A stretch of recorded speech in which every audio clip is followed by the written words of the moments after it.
Selamat pagi saudaraku, puji Tuhan.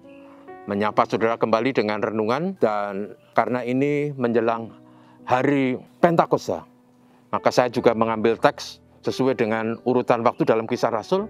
Dan untuk kali ini seperti kemarin saya katakan, maka hari ini tema saya adalah saksi-saksi kerajaan Allah. Teksnya diambil dari Kisah Para Rasul pasal 1 ayat 8. Tetapi kamu akan menerima kuasa kalau Roh Kudus turun atas kamu, dan kamu akan menjadi saksiku di Yerusalem dan di seluruh Yudea dan Samaria dan sampai ke ujung bumi. Saudaraku, kemarin kita bicara bahwa hidup sebagai orang Kristen itu seperti sebuah kerajaan Allah, di mana Allah dijadikan Tuhan dalam arti yang sesungguhnya, dan kita mengasihi Tuhan, mentaati Tuhan, bahkan melayani Tuhan. Jadi kerajaan Allah itu adalah kerajaan yang dibangun bukan atas dasar kekuasaan, tetapi atas dasar kasih, sebagaimana Kristus telah mengasihi kita.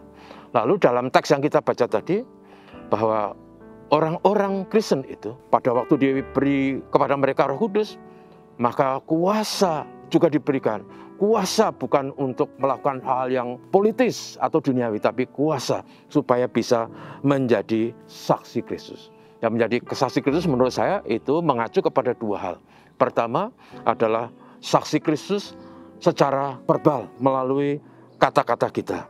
Nah, saudara, bicara mengenai saksi, saksi itu artinya orang yang melihat sendiri sebuah peristiwa, sebuah kejadian sebagaimana adanya. Atau orang itu adalah orang yang walaupun tidak tidak melihat sendiri, tapi mengalami suatu kejadian yang terjadi. Nah, karena itu dia bisa menjadi saksi. Sehingga saksi yang betul itu adalah saksi yang sungguh-sungguh melihat atau mengalami. Kalau saksi hanya berkata, saya kira, saya dengar, katanya, maka saksi itu adalah saksi yang palsu. Nah, saudaraku, berhubungan dengan saksi Kristus, memang kita tidak pernah melihat kebangkitan Kristus, kita tidak mengalami seperti murid-murid Yesus yang selama 40 hari berkali-kali bisa bertemu Tuhan Yesus pasca kebangkitannya. Tetapi saudaraku, kitab suci menjelaskan kepada kita.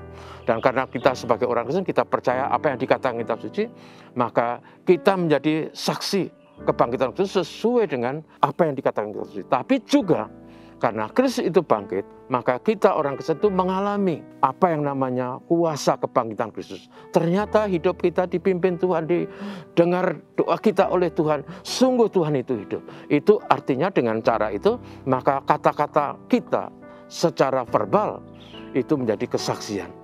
Saksi Kristus bahwa Yesus adalah Tuhan yang sudah rela mati, menderita bagi orang berdosa, tapi bangkit kembali pada hari yang ketiga. Yang kedua, saudaraku, saksi Kristus itu adalah saksi dalam arti mengalami.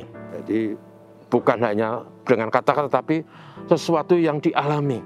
Sehingga, saudaraku, apa yang kita sampaikan di sini adalah kesaksian melalui tingkah laku perbuatan kita.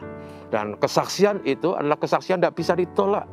Karena apa yang kita sampaikan, apa yang kita lakukan, apa yang kita perbuat, itu sungguh-sungguh membuktikan bahwa kita adalah milik Tuhan, kita adalah umat Tuhan, kita adalah pengikut Kristus yang hidup tadi. Jadi kita menjadi saksi Kristus melalui tingkah laku perbuatan kita yang baik, sehingga orang melihat Yesus yang hidup di dalam hidup kita. Sehingga saksi Kristus, saudaraku, itu bisa berarti menurut kata-kata, tapi juga bisa berarti menurut laku dan tingkah kita. Mari kita menjadi saksi Kristus bukan saja melalui kata-kata yang bisa dipermak, tapi lebih daripada itu melalui tingkah laku perbuatan kita yang benar sesuai dengan firman Tuhan. Dan karena itu menjadi Kristen berarti harus hidup dalam kebenaran, hidup seturut dengan firman Tuhan. Sehingga dengan demikian kita sungguh-sungguh bisa menjadi saksi Kristus. Sama seperti yang dikatakan Tuhan Yesus, menjadi saksi di Yerusalem, seluruh Yudea, Samaria, sampai ke ujung bumi. Tuhan memberkati kita, mari kita berdoa. Tuhan, terima kasih. Hari ini kami diingatkan bahwa kami adalah pengikut Kristus yang harus menjadi saksi Kristus. Bukan hanya kata-kata yang bisa kami ungkapkan, tapi melalui tutur kata perbuatan kami. Perbuatan kami harus mencerminkan kekristenan, mencerminkan hidup yang seturut dengan kehendak Tuhan. yang sesuai dengan firman Tuhan. Tuhan berkati kami dan menolong kami semua hari ini dalam segala tanggung jawab dan tugas kami. Bapa, terima kasih, terpujilah namamu. Mohon lindungan dan berkat Tuhan untuk semua aktivitas kami hari ini. Haleluya. Amin. Selamat pagi, saudaraku.